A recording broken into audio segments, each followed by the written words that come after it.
In the shadow of Ironback Mountain, where jagged peaks clawed at storm clouds, and the wind carried whispers of ancient winters, the people of Millbrook had forgotten the old stories their grandmothers used to tell. Stories of blizzards that could bury entire villages, of cold so fierce it could freeze a wolf mid-shift, leaving them trapped between forms until the ice claimed their hearts. Of storms that didn't just bring snow, but silence. The terrible, absolute silence that came when even the mountain itself held its breath. Ilsa remembered every word, while the town below bustled with the confidence of those who had never known true hunger, never felt the bite of a winter that refused mercy. She carved her sanctuary from living stone.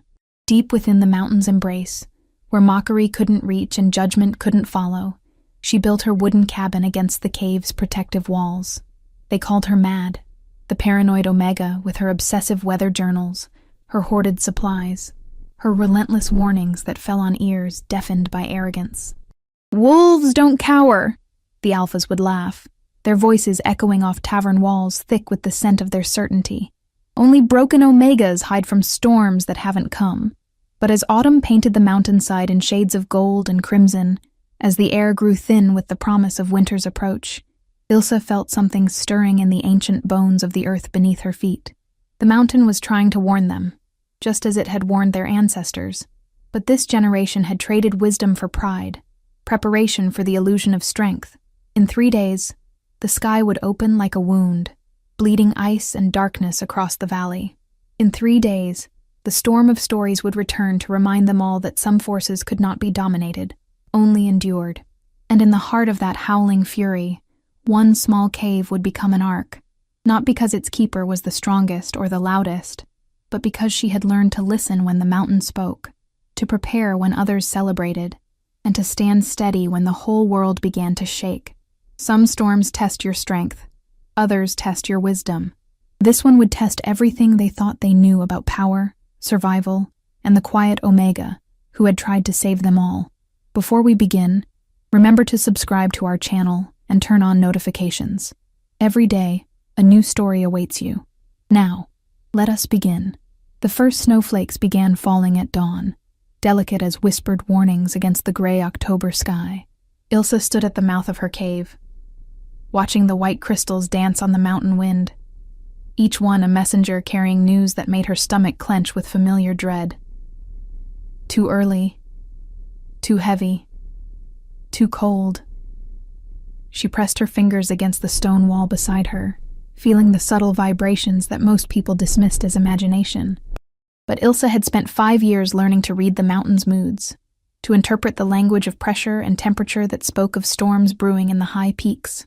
The limestone beneath her palm hummed with an energy that set her teeth on edge. The mountain was afraid. Another day, another doomsday prediction from the crazy cave lady.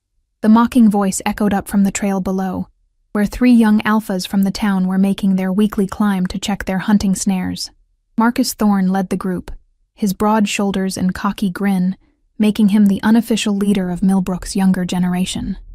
Behind him, his cousins Jacob and Cole followed like eager shadows, always ready to echo his confidence.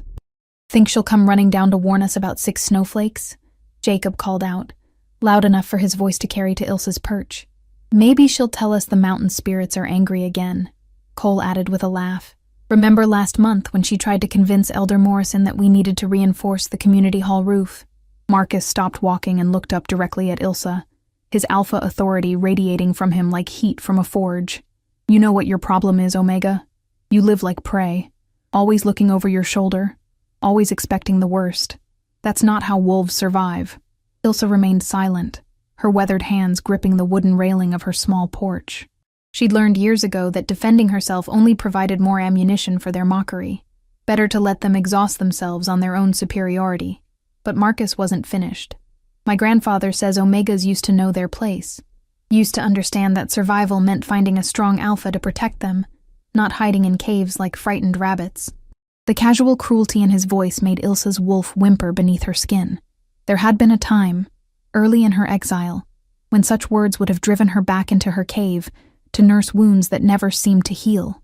Now they simply reminded her why she'd chosen solitude over the suffocating hierarchy of pack life. "Mark my words," she called down. her voice carrying the quiet authority of someone who had nothing left to lose. "This storm will be unlike anything you've seen. The signs are all there. In the wind patterns, the temperature drops, the way the animals are moving to lower ground. You have maybe 2 days to prepare." "Prepare for what?" Marcus shot back. "A little snow? It's October, woman. We'll have weeks of clear weather before real winter sets in. This isn't normal snow." Ilsa stepped forward, urgency overriding her usual caution about drawing attention. "Look at the crystals. See how they're formed? That's high-altitude ice, the kind that only falls when the jet stream shifts dramatically. And feel the air pressure. It's dropping faster than it should. Which means you've been reading too many weather journals and not enough about how real wolves handle adversity." Jacob interrupted. "Come down from your fortress, Omega. Join the real world again. Find yourself a mate who can protect you instead of trying to mother the whole town." The three alphas resumed their climb, their laughter echoing off the canyon walls as they disappeared into the forest above. Ilsa stood alone on her porch, watching the snowfall grow heavier, each flake now the size of a silver coin. She turned back into her cave dwelling, the familiar warmth and security of her chosen home enveloping her like an embrace. The wooden cabin she'd built within the natural chamber was small, but perfectly suited to her needs. One main room with a stone hearth, a tiny kitchen carved into an alcove, and a sleeping loft accessed by a ladder she'd built herself. Every beam and board had been carried up the mountain on her back, every nail driven by her own hands. Most of the cave's original space remained untouched, serving as storage for the supplies that had earned her the town's mockery. Sacks of grain and dried beans lined one wall, while preserved meats hung from hooks she'd driven into the stone. Barrels of water stood ready beside stacks of firewood that reached nearly to the cave's ceiling. Oil lamps, candles, blankets, medicines, everything she'd accumulated over 5 years of methodical preparation. Paranoid, they called her. Obsessive. Living in fear. But Ilsa remembered her grandmother's stories, passed down through generations of mountain folk who had learned to read the sky like a book written in wind and cloud. She remembered the winter of 1897, when a blizzard had buried the old mining camp so completely that rescue teams hadn't found the survivors until spring. She remembered the accounts of hypothermia so severe that wolves had frozen in mid-shift, their bodies unable to complete the transformation that might have saved them. The people of Millbrook had forgotten those stories, choosing to believe that modern conveniences and pack strength made them immune to nature's fury. But Ilsa had kept the old knowledge alive, studying weather patterns and atmospheric pressure with the dedication of a scholar. Her meteorological instruments lined a shelf near the cave's mouth. Barometer, thermometer, wind gauge, and hygrometer, all purchased with the modest inheritance her parents had left her. Every day for 5 years, she'd recorded readings in leather-bound journals, watching for the patterns that would herald the arrival of the storm her grandmother had warned her would come. And now it was here. She checked her barometer and felt her heart sink. The pressure had dropped another 3 points since her morning reading, a rate of change that spoke of a massive system moving in from the north. Her thermometer showed a temperature drop of 15 degrees since dawn, and the wind gauge indicated gusts that were already approaching dangerous levels. By her calculations, they had perhaps 36 hours before the worst of it hit. Ilsa pulled on her heaviest coat and made her way down the winding path toward Millbrook. The town spread across the valley floor like a patchwork quilt, its buildings clustered around the main square where the community hall stood. Smoke rose from dozens of chimneys, and she could see people going about their daily routines with the casual confidence of those who believed themselves safe. She needed to try one more time. The general store was bustling with its usual afternoon activity when Ilsa pushed through the front door. Conversations died as heads turned her way, the familiar mixture of curiosity and condescension settling over the room like dust. "Well, well," said Greta Ironwood from behind the counter, her gray hair pulled back in a severe bun that matched her disapproving expression. "Look who's emerged from her mountain fortress. Let me guess. You're here to tell us the world is ending again?" Nervous laughter rippled through the gathered customers. Ilsa recognized most of them. Families who'd lived in Millbrook for generations, their children and grandchildren, all of them bound together by the complex social hierarchies that governed pack life. "There's a massive storm system moving in from the north," Ilsa said, her voice steady despite the hostility she could feel radiating from the crowd.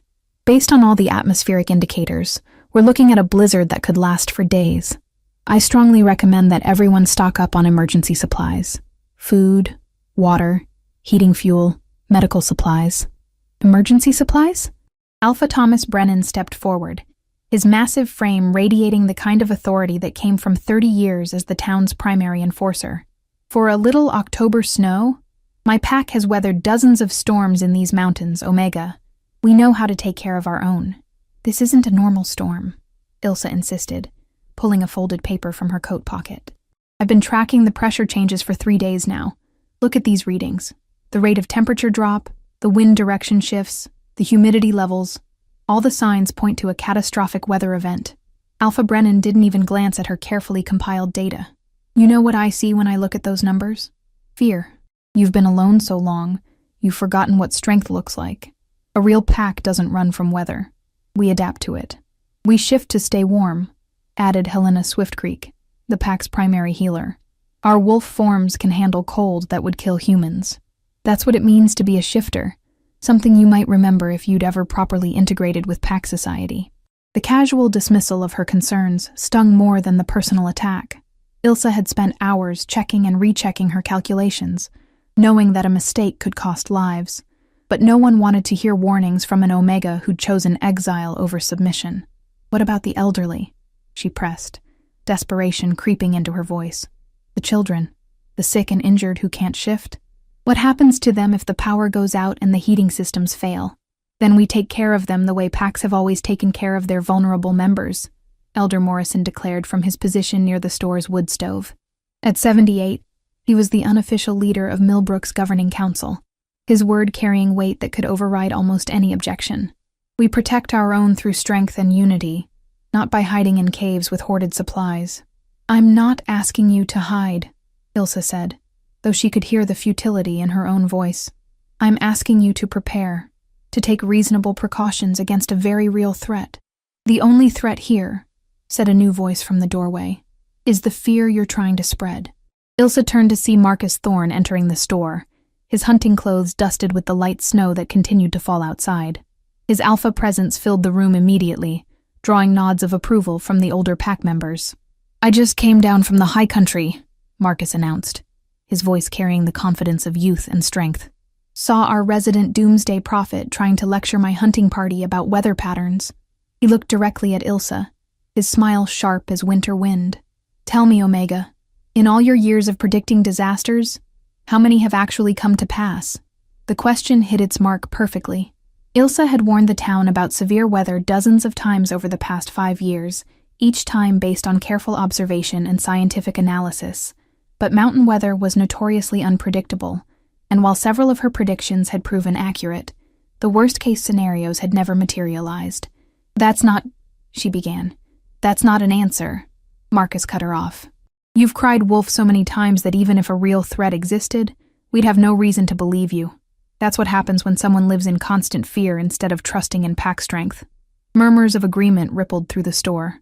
Ilsa felt the familiar sensation of walls closing in, of being reduced to nothing more than a cautionary tale about Omegas who forgot their place.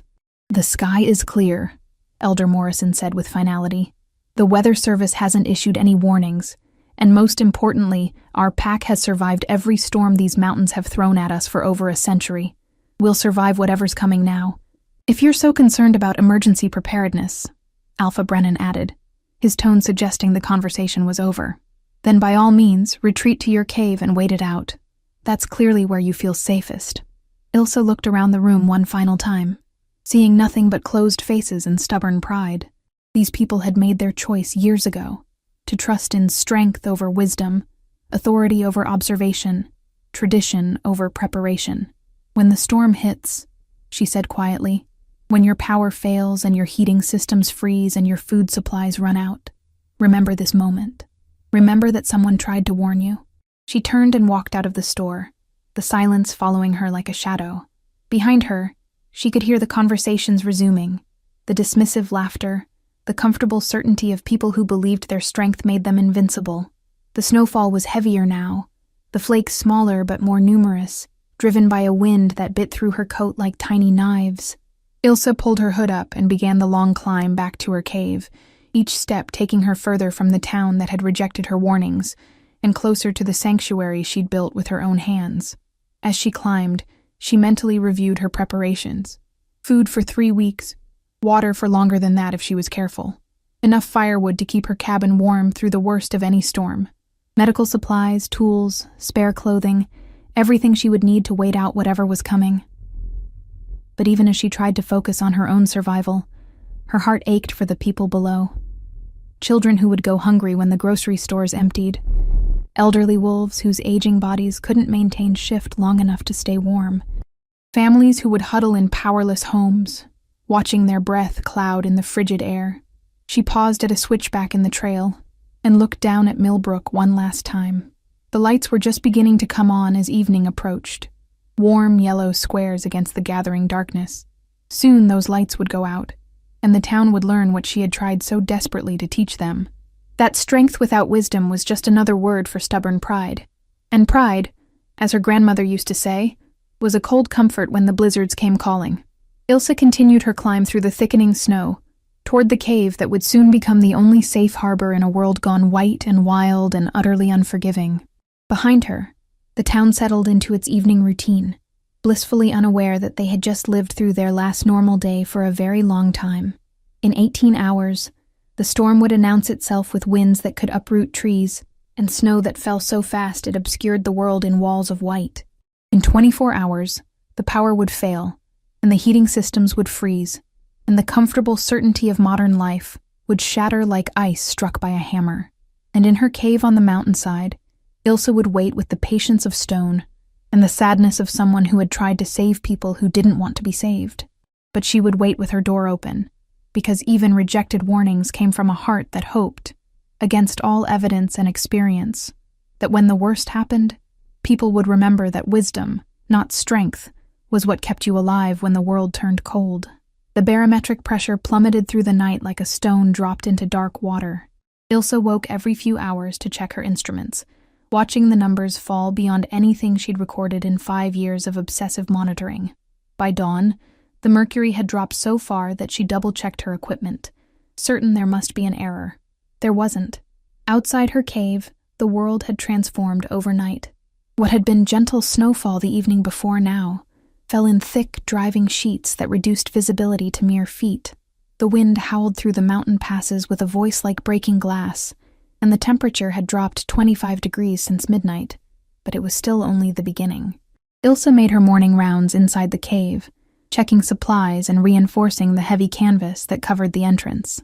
The wooden door she'd built was solid, but the canvas provided an extra barrier against the wind that was already strong enough to drive snow through the smallest gaps. Her cabin stayed warm thanks to the excellent insulation provided by the stone walls, but she could feel the mountain itself growing cold around her. She'd prepared breakfast and was settling down with her weather journals when she heard the first shouts echoing up from the valley. Through the small window she'd carved into the cave wall, Ilse could see very little of Millbrook through the swirling snow, but she could hear voices carried on the wind. Confused at first, then increasingly panicked as the reality of the storm began to sink in. By mid-morning, the shouting had been replaced by an ominous silence that worried her more than the chaos had. The wind continued to build throughout the day, until even inside her well-protected cave, the sound was like standing next to a waterfall. Snow drove horizontally past her window, and the temperature dropped so rapidly that ice began forming on the inside of the glass, despite the fire burning in her hearth. This was no ordinary mountain storm. This was the kind of weather that had inspired her grandmother's most frightening stories. A blizzard that seemed to have a malevolent intelligence, seeking out every weakness and exploiting it with ruthless efficiency. As evening approached, Ilse checked her instruments one final time and felt her heart sink. The pressure was still falling, which meant the worst was yet to come. According to her calculations, they were only 12 hours into what could be a 3-day siege of wind and snow and killing cold. That was when she heard the pounding on her door. At first, she thought it was just the wind driving debris against the cave entrance. But then she heard voices, human voices, shouting to be heard above the storm's fury. "Please! Is anyone there? Please help us!" Ilse grabbed a lantern and made her way to the entrance, pulling aside the heavy canvas to find 3 figures hunched against her door. They were so covered in snow and ice that she almost didn't recognize them. But as they stumbled into her cave, she realized she was looking at the Hendricks family. Tom and Sarah, along with their 10-year-old daughter Emma. "Thank God," Sarah gasped, clutching her daughter against her chest. "Thank God you're here." Tom Hendricks was one of the town's most prominent alphas, a man who'd never spoken directly to Ilsa, but had been present for several of her failed attempts to warn the community about severe weather. Now he stood dripping in her entryway, his usual confidence replaced by something that looked dangerously close to panic. "Our house," he said, his voice barely audible over the wind. "The roof collapsed under the snow load. We barely got out before the whole structure came down." Ilsa stared at him in shock. Tom Hendricks lived in one of the newest houses in Millbrook, a modern construction that should have been able to handle any reasonable amount of snow. "How much has fallen?" she asked, guiding the family toward her fire. 3 feet since this morning," Sarah replied, helping Emma out of her soaked coat. "And it's still coming down so fast we can barely see across the street." The power went out around noon, and the emergency generators failed an hour later. Ilsa felt cold that had nothing to do with the storm. 3 feet of snow in one day was catastrophic, but if the pressure readings were accurate, this was only the beginning. The main system hadn't even arrived yet. "There are others," Tom continued, accepting the hot tea Ilsa pressed into his hands. "The Morrison house lost its chimney when a tree fell on it. The Swift Creek family's heating system froze solid, and they can't maintain shift long enough to stay warm. Half the town is in emergency shelters at the community hall, but that building isn't designed for this kind of load." Through her window, Ilsa could see virtually nothing, just a wall of white that seemed to swallow the world. But she could imagine the chaos below, families huddled in buildings that hadn't been designed for this level of stress, wondering how long their luck would hold. "You tried to warn us," Sarah said quietly, wrapping her arms around Emma, who had finally stopped shivering. "You tried to tell us this was coming." "I wish I'd been wrong," Ilsa replied, though part of her, the part that had endured years of mockery and dismissal, felt a bitter satisfaction at being vindicated. "The community hall is overcrowded," Tom continued. "Elder Morrison sent us to see if you might have room for a few more people. Families with small children, elderly folks who can't maintain shift." Then, the request hung in the air between them, like an apology that couldn't quite be spoken. Tom Hendricks, who had stood silent while others dismissed her warnings, was now asking for sanctuary in the cave they'd all ridiculed. "How many people are we talking about?" Ilsa asked. "Maybe a dozen," Tom admitted. "The most vulnerable ones. Everyone else is trying to ride it out in the community buildings." Ilsa looked around her small cabin, calculating space and supplies. A dozen people would strain her resources, but she'd prepared for emergencies. The cave itself was large enough to accommodate more people if they didn't mind sleeping on the stone floor, and she had enough food and water to last several days, even with the increased demand. More importantly, she had warmth and shelter, and the kind of security that no hastily built community shelter could provide. "Send them up," she said. "But they need to come now, while there's still visibility on the trail. If this gets much worse, even the path to my cave might become impassable." Tom's relief was visible. "Thank you," he said simply.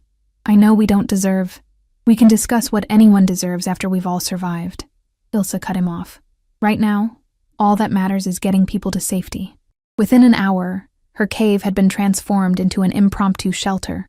Mrs. Chen, the town's elderly librarian, sat near the fire with baby Michael Reeves in her arms, while his teenage sister Jessica helped distribute the soup Ilsa had prepared. The Valdez family, parents and 3 young children, had claimed a corner near the cave's back wall, while old Henrik Larson, whose house had been buried under a fallen tree, dozed fitfully on a pile of blankets. The newest arrivals were Marcus Thorne and his girlfriend, Lisa Blackwood, both of them sporting the kind of hypothermia that came from being caught unprepared in life-threatening conditions. Marcus, who had mocked her preparations just the day before, now sat silent and shaking while Ilsa wrapped him in warm blankets and forced hot tea between his chattering teeth. "The community hall roof is starting to sag," Lisa reported, her voice hoarse from shouting over the wind during their climb. "Alpha Brennan is worried it might collapse if much more snow accumulates." "How much has fallen now?" Ilsa asked, though she dreaded the answer. "Close to 5 feet," Marcus replied, not meeting her eyes. "And the wind is so strong it's creating drifts that are twice that deep in some places." Through her carefully carved window, Ilsa could see nothing but chaos. Snow driven so hard by the wind, that it seemed more like a liquid than individual flakes. The sound was deafening even through stone walls, a constant roar that made normal conversation nearly impossible. But worse than what she could see or hear was what she felt through her connection to the mountain. The stone beneath her feet was vibrating with the force of the wind, and she could sense the enormous weight of snow accumulating on the peaks above them. This wasn't just a blizzard. It was a fundamental shift in the balance of nature, the kind of storm that reshaped landscapes and redefined what people thought possible. "I need to check my instruments," she told the group, making her way to her weather station. What she found there made her blood run cold. The barometric pressure had dropped below anything in her 5 years of records, and it was still falling. The wind gauge was reading sustained speeds of over 60 miles per hour, with gusts approaching 80. But most terrifying of all, the temperature had dropped to 18 degrees below zero, and it was still falling. At this rate, the storm would become genuinely life-threatening within hours. Even healthy adults would struggle to survive exposure to these conditions, and anyone caught outside would face death within minutes. "We need to get the rest of them up here," she announced, returning to the group. "Everyone in the community hall, everyone in the emergency shelters. This storm is going to get worse before it gets better, and those buildings won't protect them much longer." "Worse?" Mrs. Chen looked up from the baby she was holding, her weathered face etched with concern. "How much worse can it get?" Ilsa hesitated, not wanting to cause panic, but knowing they needed to understand the reality of their situation. "According to my readings, we're not even halfway through this system. The main pressure center hasn't reached us yet." The cave fell silent except for the howling wind outside. Even the children seemed to sense the gravity of what she'd just said. "You're saying this is going to continue for days?" Tom asked. "At least 2 more days," Ilsa confirmed. "Possibly 3. And the temperatures are going to keep dropping. We're looking at conditions that will kill anyone who doesn't have adequate shelter and heat." Marcus finally looked up at her, his expression stripped of all its usual arrogance.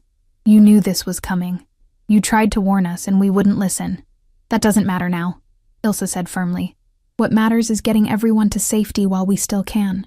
The trail up here is already dangerous," Lisa pointed out. "Visibility is almost 0, and the wind is strong enough to knock someone off the path. Then we'll have to guide them," Ilsa replied, her mind already working through the logistics. "Someone who knows the trail well will have to go down and bring them up in small groups." "I'll go," Marcus volunteered immediately. "It's my fault they didn't listen to your warnings. I should be the one to fix it." Ilsa studied his face, seeing genuine remorse beneath the physical exhaustion. Marcus Thorne had been one of her harshest critics, but he was also one of the strongest alphas in the community. If anyone could make multiple trips up and down the dangerous trail in these conditions, it would be him. "You'll need a guide," she said. "Someone who knows every step of that path, even in 0 visibility." "I know the path," Marcus protested. "Not like I do," Ilsa replied. "I've walked it every day for 5 years in every kind of weather. I could find my way down to town blindfolded." The suggestion caused an immediate uproar. Tom Hendricks stood up so quickly he nearly spilled his tea. "Absolutely not. You're not risking your life to save people who treated you badly. This isn't about how anyone treated me," Ilsa shot back. "This is about survival. Those people down there are going to die if we don't get them to safety, and I'm the only one here who knows the mountain well enough to navigate it in these conditions." "She's right," said a new voice from the cave entrance. Everyone turned to see Alpha Brennan stumbling through the canvas barrier, his massive frame coated in ice and snow. Behind him came Dr. Helena Swift-Creek and Elder Morrison, all of them looking like they'd barely survived the climb. "The community hall roof is failing," Brennan announced without preamble. "We got everyone out just as the support beams started cracking. They're packed into the general store now, but that building was never meant to hold 60 people." Elder Morrison looked around the cave with wonder, taking in the warmth and security that Ilsa's preparations had provided. "My God," he said quietly. "You really did know this was coming. How many people still need shelter?" Ilsa asked, focusing on the immediate crisis. 43, Dr. Swift-Creek replied, including 8 children under the age of 10 and 12 adults over 65. "The temperature in town has dropped so low that even our strongest alphas can't maintain shift for more than a few minutes at a time." Ilsa felt the weight of responsibility settling over her like a physical burden. 43 people, including the most vulnerable members of their community. Her cave could accommodate them, but just barely, and her supplies would be stretched to the breaking point. But the alternative was watching her neighbors die. "We'll make it work," she decided. "But we have to start moving them now, before the trail becomes completely impassable." "I'll go with you," Marcus said, struggling to his feet despite his obvious exhaustion. "So will I," Alpha Brennan added. "I'm not letting you make that trip alone." Ilsa looked around her cave, now filled with people who had ridiculed her preparations, but were now dependent on them for survival. Tomorrow, if they all lived through this, there would be time for apologies and recriminations. Tonight, there was only the storm and the people who needed saving. She pulled on her heaviest coat and picked up the rope she'd strung along the trail for exactly this kind of emergency. "Let's go bring them home," she said. Outside the cave, the storm raged with a fury that seemed almost supernatural. Snow driven by 80-mile-per-hour winds created a wall of white that reduced the world to a sphere of visibility measured in inches rather than feet. The cold was so intense, it felt like breathing shards of glass, and the wind was strong enough to knock a grown man off his feet. But as Ilsa led Marcus and Alpha Brennan down the treacherous mountain trail, following a rope that she'd anchored with her own hands years before, she felt something she hadn't experienced in a very long time. She felt useful, necessary. Important not because of her rank in some arbitrary hierarchy, but because she had knowledge and skills and preparations that could save lives. The storm might have been the worst in living memory, but it had also finally forced her community to see what she'd always known, that wisdom was worth more than strength, preparation more valuable than pride, and sometimes the people society dismissed were exactly the ones everyone needed most. By the time they reached the bottom of the mountain, all three of them were fighting hypothermia. But they were alive, and they had a plan, and somewhere above them, a cave full of refugees waited in warmth and safety. It would take all night to evacuate the town, and some of them might not survive the journey. But for the first time in 5 years, Ilsa wasn't facing the storm alone. She was facing it as part of a community that had finally learned to listen. By midnight, Ilsa's cave had become something that defied every preconception about survival and hierarchy that Millbrook had ever held sacred. 47 people, the entire surviving population of the town, crowded into the stone chamber that the community had once mocked as the refuge of a paranoid Omega. The evacuation had taken 6 grueling hours. Multiple trips down a mountain trail that grew more treacherous with each passing moment, carrying children through whiteout conditions where a single misstep could mean death. 3 times, Marcus had to be pulled back from the edge of the path when the wind tried to claim him. Twice, Alpha Brennan had collapsed from exhaustion and hypothermia, forcing them to warm him with body heat before continuing. But they'd saved everyone. Now, as the storm reached its full fury outside, Ilsa moved through her transformed home like a general commanding a wartime hospital. Mrs. Chen had taken charge of the children, organizing quiet games and stories in the cave's deepest recess. Dr. Swiftcreek had established a medical station near Ilsa's kitchen alcove, treating cases of frostbite and hypothermia with supplies that Ilsa had stockpiled for exactly this kind of emergency. The teenage members of the community, led by Jessica Reeves and supported by the Valdez children, had become an impromptu logistics corps, distributing food, water, and blankets with an efficiency that would have impressed a military quartermaster. Even the youngest children had roles to play, their small hands perfect for tasks like sorting medical supplies and organizing the communal sleeping areas. "How's our supply situation?"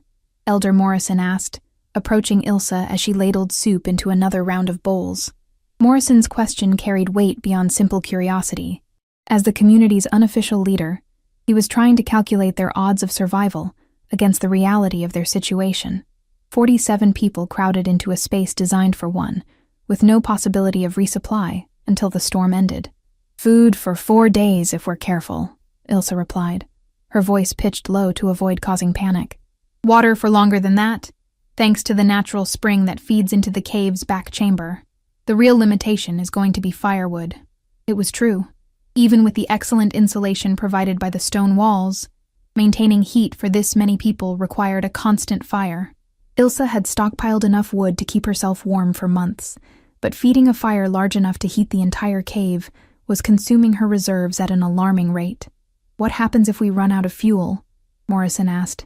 Ilsa glanced around the cave, taking in the faces of her neighbors illuminated by the flickering light of oil lamps and the main fire.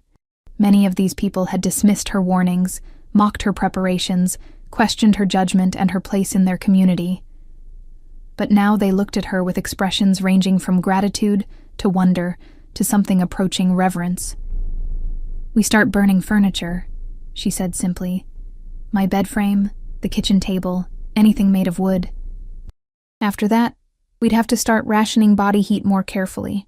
Maybe seal off parts of the cave to concentrate warmth in a smaller area." It wasn't a conversation she wanted to have, but leadership, real leadership, meant facing hard truths head-on. If the storm lasted longer than expected, they would have to make difficult choices about survival. "But that's worst-case scenario," she added, seeing the worry in Morrison's weathered face. "My pressure readings suggest we should see improvement by tomorrow night." A commotion near the cave entrance interrupted their discussion. Marcus had been monitoring the storm's progress through the small gap they maintained in the canvas barrier, and his expression was grim as he approached them. "It's getting worse," he reported. "The wind is so strong now that it's actually moving boulders around outside. I can hear them rolling down the mountainside." The news sent a ripple of unease through the cave. If the storm was powerful enough to move boulders, what was it doing to the buildings they'd abandoned in town? "Any word from the outside world, Doctor?" Swift Creek asked, looking up from the frostbite patient she was treating.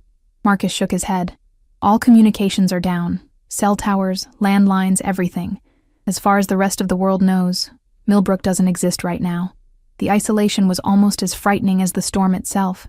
They were entirely cut off from outside help, dependent on their own resources, and Ilsa's preparations for survival. If something went wrong, if someone was badly injured, if their food ran out, if the cave itself proved insufficient protection, there would be no rescue coming. "How long until sunrise?" asked Sarah Hendricks, bouncing baby Michael in her arms as he fussed fitfully. 6 hours, Ilsa replied, checking the old pocket watch that had belonged to her grandmother. "But don't expect the storm to break with daylight. Weather systems like this can maintain themselves for days once they establish a pattern." It was a sobering reminder of their vulnerability. They were trapped here until nature decided to release them, helpless against forces that dwarfed human strength and dominance. "I owe you an apology," said a quiet voice from behind Ilsa. She turned to find Lisa Blackwood standing there, her usually perfect appearance disheveled by the ordeal of evacuation and survival. Lisa was one of the town's most prominent young women, the daughter of a successful merchant family, and Marcus's longtime girlfriend. She'd never spoken directly to Ilsa before tonight. "You tried to warn us," Lisa continued, her voice carrying across the cave despite its softness. "You tried to tell us this was coming, and we treated you like you were crazy." Other conversations began to quiet as people noticed what was happening. Within moments, most of the cave was listening to Lisa's confession. "You weren't wrong to be skeptical," Ilsa replied diplomatically. "Mountain weather is unpredictable. Even I couldn't have known it would be quite this severe. But you prepared for it anyway," Lisa pressed. "You spent years getting ready for something everyone said would never happen. You saved all of us." The admission hung in the air like incense, heavy with implications that went far beyond weather prediction. Lisa was acknowledging that Ilsa's seemingly paranoid behavior had been wisdom in disguise, that her obsessive preparations had been the difference between life and death. "We all saved each other tonight," Ilsa said, uncomfortable with being cast as the sole hero of their survival. "Marcus and Alpha Brennan risked their lives to help with the evacuation. Everyone here has contributed something to keeping us all alive." But even as she deflected the praise, Ilsa couldn't deny the satisfaction she felt at finally being vindicated. For 5 years, she'd endured mockery and dismissal, questioning her own judgment when forecast after forecast failed to materialize into the catastrophe she'd predicted. Now, facing the storm that justified every preparation she'd ever made, she felt a quiet pride in her patient wisdom. "Tell us about your grandmother's stories," requested Mrs. Chen from her position near the children. "Earlier, you mentioned that she told stories about storms like this." The request surprised Ilsa. Mrs. Chen was the town librarian, a woman who valued documented history over folklore, but something in her tone suggested genuine curiosity rather than mere conversation. "My grandmother lived through the winter of 1897, Ilsa began, settling onto a blanket near the fire where everyone could hear her. She was 8 years old when the great storm hit the mining camps higher up in the mountains. The cave grew quiet, except for the constant roar of wind outside. Even the children seemed to sense that they were about to hear something important.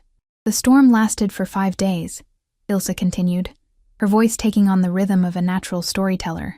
Snow fell so fast and so deep that it buried entire buildings.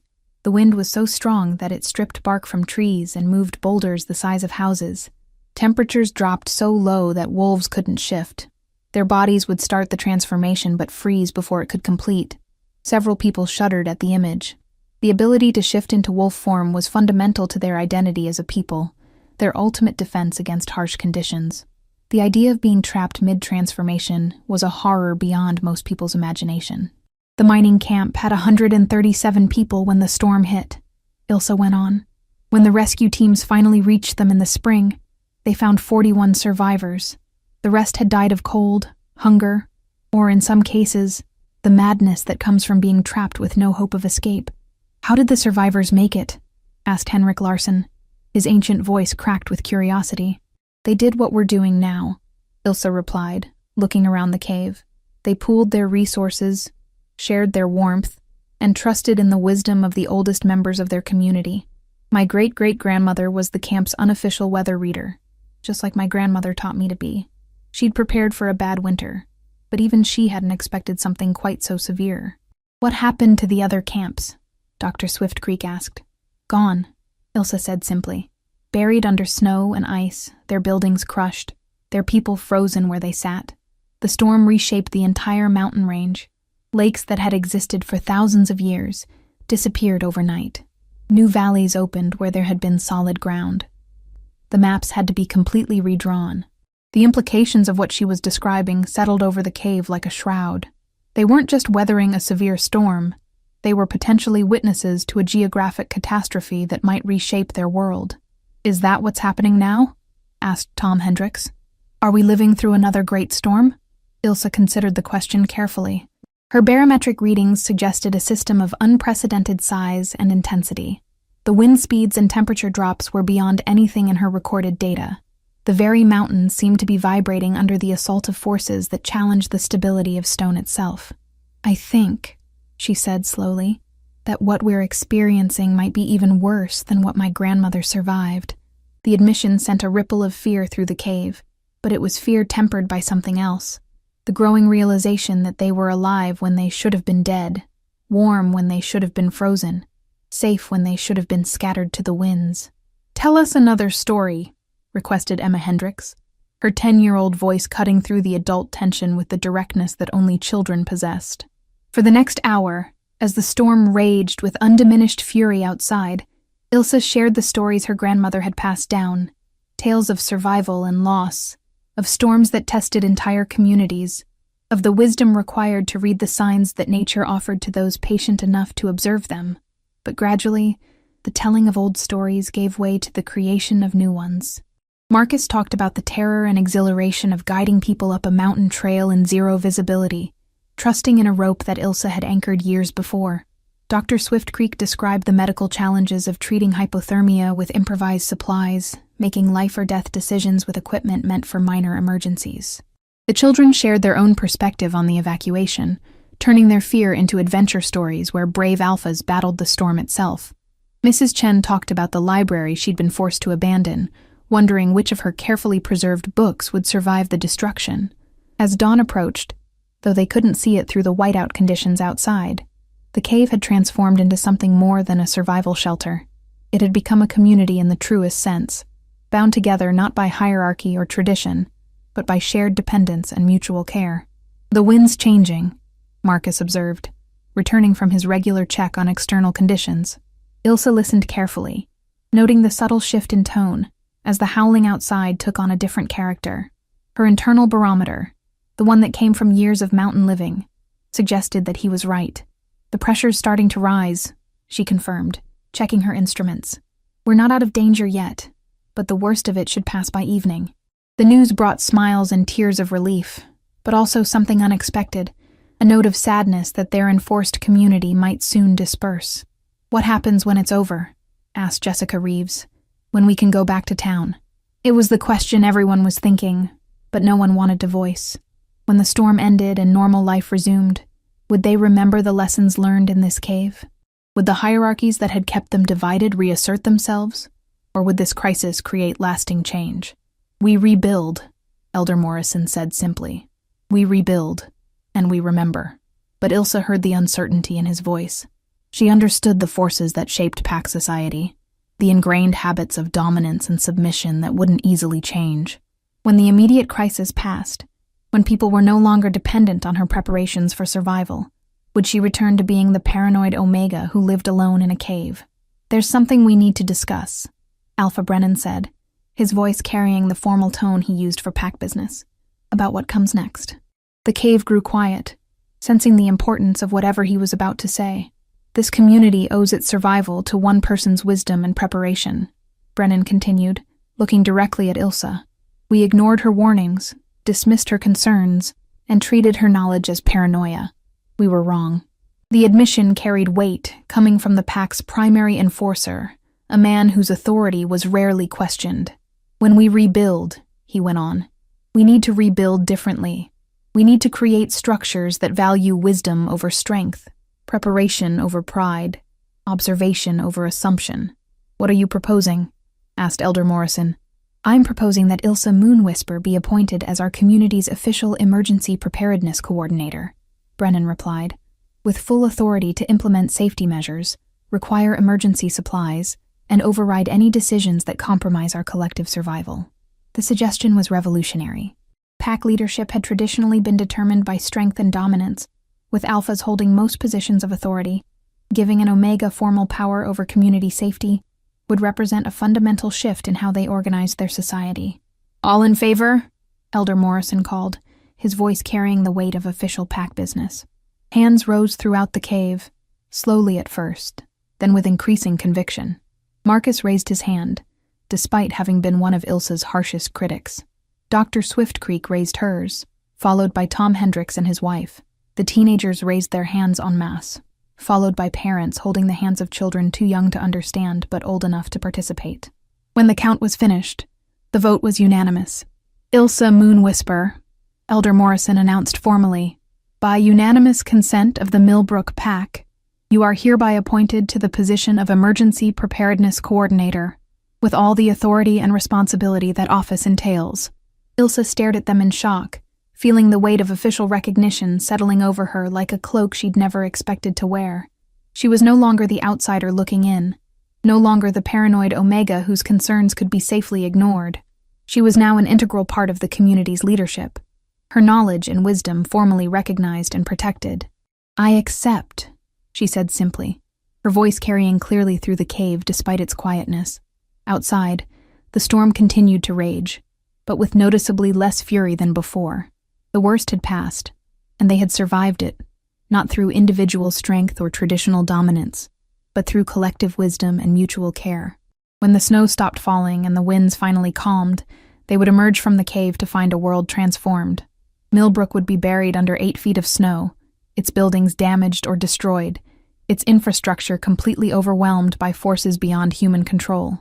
But they would also emerge as a community transformed, carrying within them the knowledge that survival sometimes required abandoning everything they thought they knew about strength and leadership, and the value of different voices in their collective future. The Omega they had dismissed as paranoid would lead them into that future, her cave becoming not just a shelter from one storm, but a symbol of the wisdom required to weather all the storms yet to come. As dawn broke somewhere beyond the wall of snow and wind, Ilsa settled back against the stone wall of her cave, surrounded by the people she had saved, and who had, in their own way, saved her in return. The storm would end, but the changes it had brought would last forever. And for the first time in her adult life, Ilsa Moonwhisper was exactly where she belonged, not as an outsider looking in, but as a recognized leader helping guide her community toward a future built on wisdom rather than pride, preparation rather than presumption, and the revolutionary idea that sometimes the most important voices belong to those society had learned to ignore. Epilogue. 2 years later. The autumn air carried the familiar bite of approaching winter as Ilsa stood outside the newly constructed Millbrook weather station, checking the array of advanced meteorological instruments that now monitored the mountain's moods with scientific precision. The building itself was a testament to how much their community had changed. Constructed with reinforced materials designed to withstand extreme weather, positioned strategically for optimal data collection, and funded by a town that no longer questioned the value of preparation. "Any signs of trouble this year?" asked Marcus Thorne, approaching with the easy confidence of someone who had learned to trust expertise over assumption. Ilsa smiled, noting how different their relationship had become. Marcus was now her deputy coordinator, his natural leadership abilities channeled into emergency planning rather than dismissing concerns. The transformation hadn't happened overnight. It had taken months of proving that wisdom and strength could complement rather than compete with each other. "The patterns look normal so far," she replied, checking her tablet where real-time data streamed from sensors positioned throughout the mountain range. "Nothing like the system that hit us during the Great Storm." Yo, that's what they called it now. The Great Storm of their generation. The weather event that had killed no one but transformed everything. The official name had been coined by Mrs. Chen in the historical record she'd compiled, but everyone simply used the shortened version that captured its significance in their collective memory. "Good," Marcus said, though his relief was tempered by the healthy respect for nature that everyone in Millbrook had developed. "The Harvest Festival is next week, and after last year's turnout, we're expecting visitors from 3 neighboring communities." The Harvest Festival had become something special since the storm, not just a local celebration, but a gathering where other mountain communities came to learn about emergency preparedness and weather monitoring.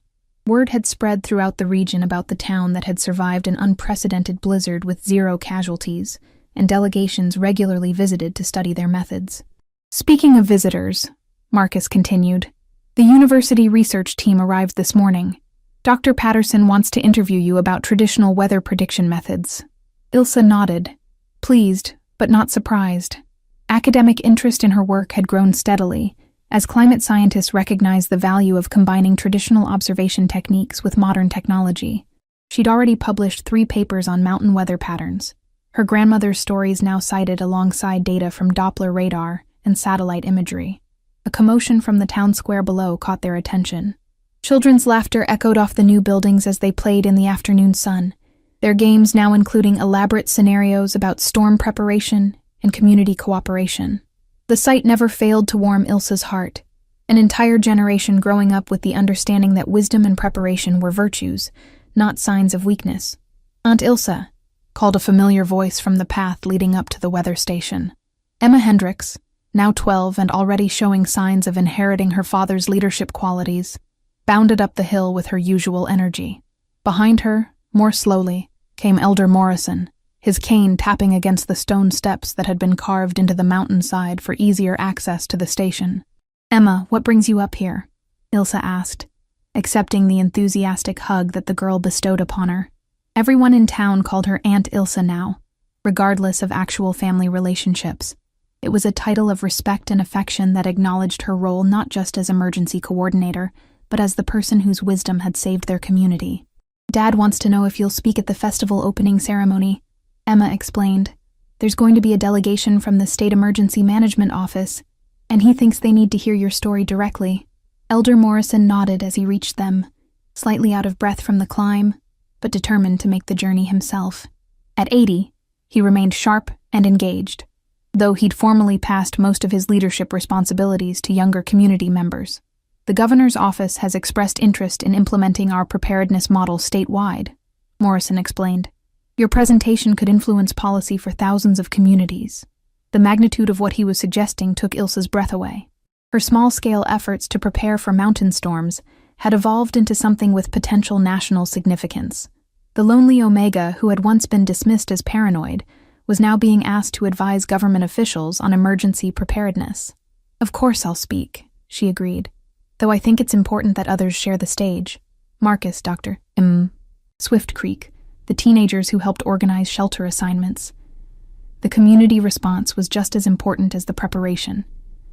"That's exactly why your model works," said a new voice from behind them.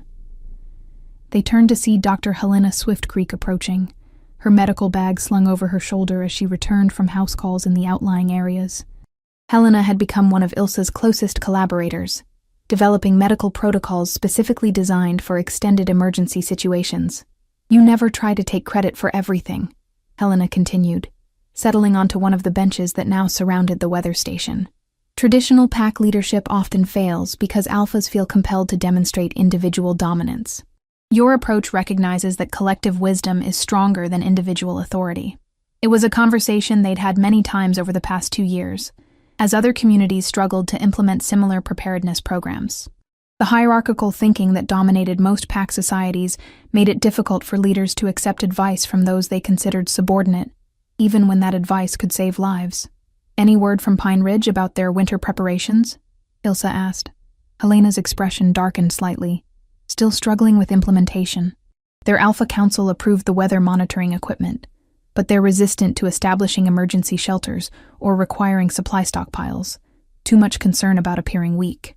Pine Ridge was a cautionary tale, a community 40 miles south that had requested consultation after hearing about Millbrook's success. Despite clear evidence of the benefits, their traditional power structure made it nearly impossible to implement meaningful changes.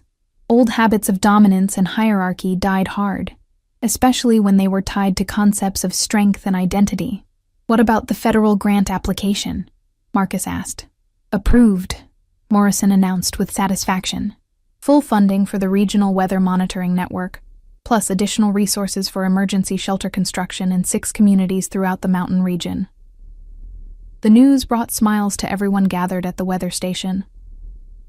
The grant represented validation of their approach at the highest levels of government, but more importantly, it meant other communities would have the resources needed to protect themselves against extreme weather events. As afternoon faded toward evening, the group gradually dispersed to their various responsibilities. Morrison headed back to town for a meeting with the visiting researchers. Helena departed for the clinic to review medical supply inventories. Emma raced off to help with festival preparations, her energy seemingly inexhaustible.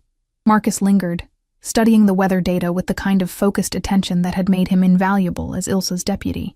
"You know what I think about sometimes," he said, his voice thoughtful. "That night in your cave, when we were all crowded together, sharing stories and trying to stay warm. What about it?" Ilsa asked, though she had her own memories of that transformational time. "I keep thinking that we were better people that night than we'd ever been before," Marcus replied. "Stripped of all our pretenses and hierarchies, just focused on taking care of each other. I wonder sometimes if we've managed to keep any of that." It was a question Ilsa had pondered frequently as their community worked to institutionalize the lessons learned during the storm. How do you preserve the spirit of crisis cooperation when the crisis has passed? How do you maintain the clarity of purpose that comes from shared survival when normal life resumes its complicated patterns? "Look around," she said, gesturing toward the town below them. "Mrs. Chen still runs story circles for the children every week, passing down both old traditions and new stories about what we learned. The teenagers who organized sleeping assignments during the storm now run the Youth Emergency Response Program. Dr. Swiftcreek has trained half the community in basic medical care." She paused, watching the lights begin to come on in windows throughout Millbrook as families gathered for evening meals. "Most importantly," she continued, "we've created systems that don't depend on crisis to function. The weather monitoring, the emergency shelters, the supply requirements, the rotating leadership council. All of it is designed to preserve community cooperation as a normal way of life, not just something that emerges during disasters." Marcus nodded, understanding her point. "We institutionalized the wisdom instead of just hoping people would remember it." "Exactly. And when the next crisis comes, because there will be a next crisis, we'll be ready not just with supplies and shelter, but with a community that knows how to work together." As if summoned by their conversation, a figure appeared on the path below. Sarah Hendricks, carrying her youngest daughter while her older children walked beside her. The family had thrived in the 2 years since the storm, Tom's leadership abilities finding new outlets in regional emergency planning, while Sarah had become one of the community's most effective advocates for inclusive decision-making. "Aunt Ilsa," called the youngest Hendricks child, waving enthusiastically from her mother's arms. Ilsa waved back, smiling at the sight of the growing family. Several babies had been born in Millbrook since the storm, their parents choosing to raise children in a community that valued preparation and cooperation over individual dominance. "Time for dinner?" Marcus observed, noting how the town was settling into its evening routines. "Time for dinner," Ilsa agreed, though she made no immediate move to leave the weather station. These quiet moments at the end of the day had become precious to her.